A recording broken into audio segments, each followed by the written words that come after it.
नमस्कार सभी विद्यार्थियों का बहुत बहुत स्वागत। आज का हमारा topic accounting concept and income measurement. Accounting concept and income measurement. मैं doctor Mahendra Khadia, assistant professor ABST, department of commerce. प्रिय विद्यार्थियों, आज हम बहुत ही महत्वपूर्ण विषय पर चर्चा करने जा रहे हैं, क्योंकि ये एक महत्वपूर्ण विषय है और इससे संबंधित कई सवाल आपसे किए जाएंगे। इसलिए इसको पूरा ध्यान से सुने और अपने नोट्स जरूर तैयार करें। तो शुरू करते हैं। Accounting concept and income measurement. लेखांकन आय का मापन अनेक अवधारणाओं से प्रभावित होता है, जैसे रूढ़िवादिता, एकरूपता, लेखांकन अवधि, लागत तथा वसूली से संबंधित जो अवधारणाएं हैं, इन सब का प्रभाव लेखांकन आय पर या उनके मापन पर पड़ता है। अब बात करें कि एक निश्चित अवधि में आगम का संबंधित लागतों पर अधिक्य को हम आय के रूप में मान सकते हैं। एक निश्चित टाइम पीरियड जिसमें संबंधित जो लागतें हैं उनका आगम का संबंधित लागतों पर अधिक्य।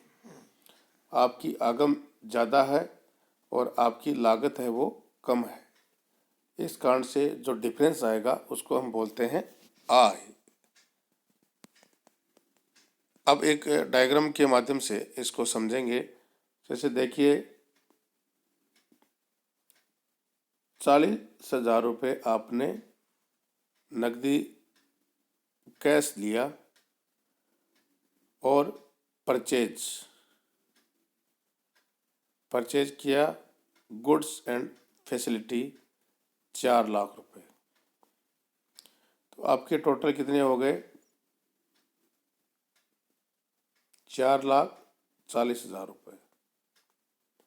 फिर आपने सेल्स कर दिया 4,80,000 रुपये में।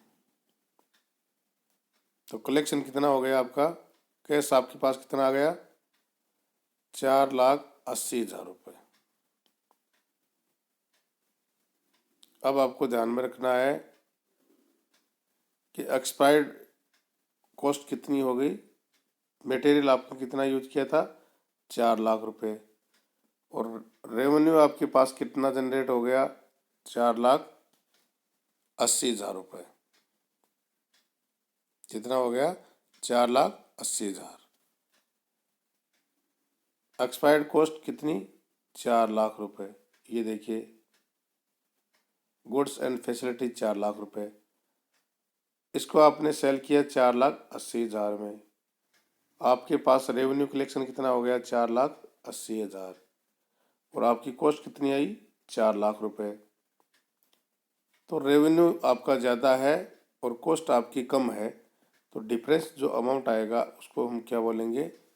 इनकम, यानी आय। कितने रुपए? 80,000 रुपये आपकी आय हो गई है। तो देखिए, लेकिन व्यापार में बहुत से सौदे प्रतिदिन होते रहते हैं, अतः संबंधित लागत का निर्धारण इतना सरल नहीं है, जैसे कि चार्ट के जो माध्यम से आपको बताया गया था। आय की गणना करने के लिए लेखांकन विधि में ऐसी जो लेखांकन मेथड है वो ऐसी अपनानी चाहिए जिससे समस्त लागतें लेखा पुस्तकों में दर्ज हो जाए। हम ऐसी लेखांकन मेथड्स को यूज करें जिससे कि जो समस्त लागतें हैं वो आपके बुक्स में रिकॉर्ड हो जाए, और ये जो लागतें की आय निर्धारण में सहायक होती हैं, ये जो लागतें हैं वो आय के निर्धारण में सहायक होती हैं। प्रत्यक्ष लागतें अथवा अप्रत्यक्ष लागतें, स्थायी लागतें अथवा परिवर्तनशील लागतें हो सकती हैं। प्रत्यक्ष हो सकती हैं या अप्रत्यक्ष हो सकती हैं, स्थायी हो सकती हैं या परिवर्तनशील हो सकती हैं। ये लागतें ऐतिहासिक अथवा परमाप लागतें भी हो सकती हैं। लागतों के बारे में स्पष्ट रूप से जानना तथा आय निर्धारण में उनके प्रभाव की जानकारी करना बहुत ही जरूरी है। तो सबसे पहले आपको जायदाद की आय लागत और उसका अवसान के बारे में बताते हैं कि जायदाद का जो प्रॉपर्टी की जो आय है, इनकम है, कमाने के लिए निर्माण किया जाता है। जायदाद का निर्माण हम किसके लिए करते हैं? आय कमाने के लिए, अथवा वह खरीदी जाती है तब तक उक्त जायदाद आय कमाने में सहायता करती है।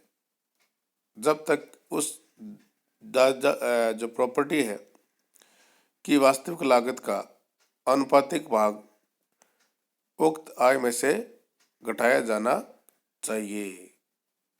प्रॉपर्टी की जो आय है उसका निर्माण किस लिए करते हैं? आय कमाने के लिए, अथवा उसको खरीदते हैं और तब तक उक्त जो आय है, जायदाद है, प्रॉपर्टी है को आय कमाने में हमारी मदद करती है और तब तक जो प्रॉपर्टी है उसकी वास्तविक लागत का अनुपातिक भाग उक्त आय में से हटाया जाना चाहिए।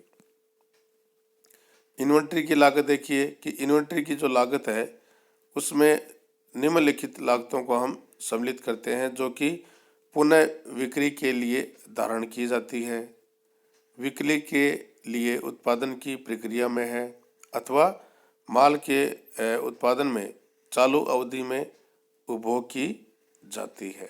तो ये जो लागतें हैं उसको हम इन्वेंट्री की लागत में शामिल करते हैं। जैसे पुनः बिक्री के लिए धारण की जाती है, बिक्री के लिए उत्पादन की प्रक्रिया में है, माल के उत्पादन में चालू अवधि में उपभोग की जाती है।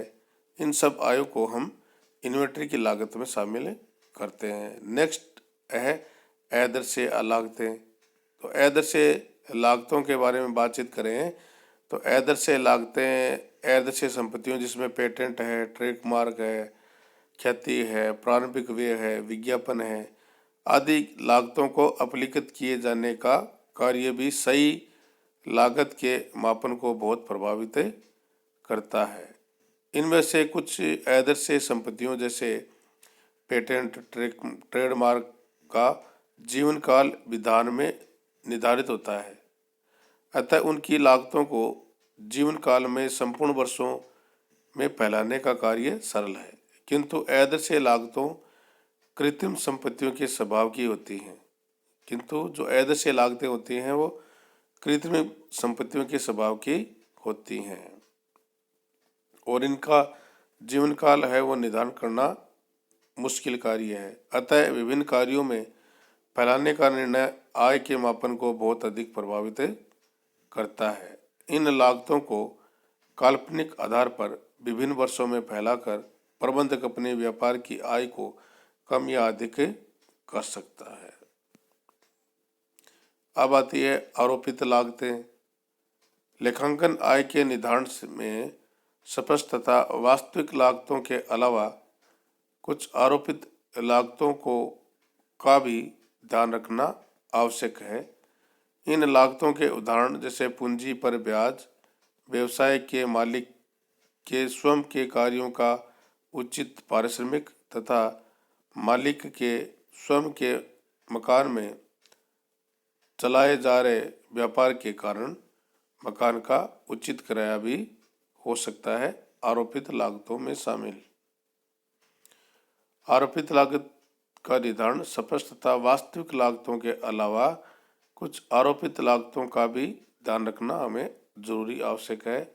इन लागतों के उदाहरण पूंजी पर ब्याज, व्यवसाय के मालिक के स्वयं के कार्यों का उचित पारिश्रमिक तथा मकान के जो मालिक है उसके स्वयं के मकान में चलाए जा रहे व्यापार के कारण मकान का उचित किराया हो सकता है।